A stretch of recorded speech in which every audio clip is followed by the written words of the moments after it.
Hey everyone, it's Andy Petronic. And Michael Stanwyck, and we are here with your next lifestyle practice.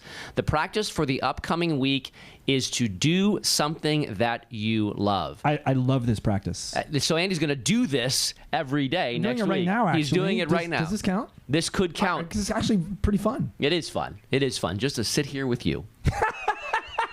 I'm bummed it's not next week. I now. know. You could be getting credit for this. I don't get credit for this. So the practice next week is to just find something that you love to do, and it can be just for the sake of doing it. It can have no practical purpose whatsoever, but you just want to do it and you want to take the time for yourself. It could be reading a book. It could be playing guitar. Yep. It could be could be watching TV, for goodness sakes. It could be something you're really bad at. It could be something that you're really good at. It's just something that you love doing. It could also be productive. I mean, it could be around work. Yep. It could be, but the definition has to be that something you love. So, right. Make sure you're thinking in that context. Now, see, what ends up happening is a lot of us don't take a lot of time for ourselves just for the sake of doing it. Somehow, we put ourselves in the hierarchy pretty low. And I have a funny story about this. I was talking to somebody who was asked if they could work on a Saturday. And she said, you know what? She really didn't want to work on Saturday. So she said, I'm sorry, I'm busy. I can't work that Saturday. Then on the Friday before, she saw the person who asked her, and she said, what are you doing this weekend? And this girl said, I'm going to the beach. And then she thought, I told her I was busy. And now I told her I'm going to the beach. I said, stop.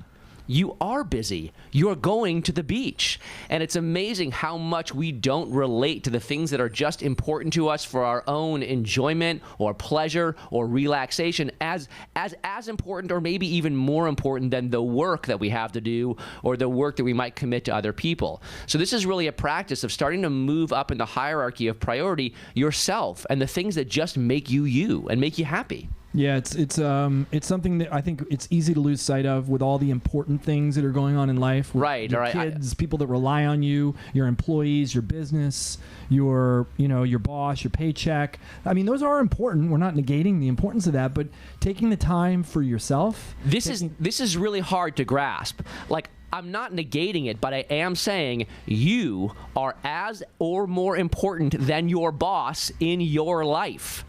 You have to be. You have to have a relationship to yourself where you are committed to yourself, just like you find yourself consciously committed to your work or your family or your boss.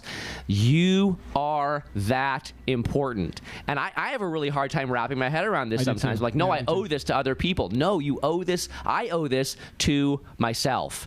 And this has been a really good practice to help continue to remind myself of that. Yeah, it's something actually that I've continued to do. Like, I don't stop. I won't have to start doing something I love, and I won't have to stop at the end of the week because I do this pretty much continuously. Like, I'm finding things all the time that I love to do. Right now, I'm practicing with Indian clubs, and I practice it for 10 minutes. I'm actually using that as my mobilization, and it's something I'm loving doing. So yeah. And by the way, it can count in your mobility. If you love to do yoga, and it can satisfy that requirement as well. So this is really about identifying yourself as probably the most important person in your life and satisfying something that you love to do every day.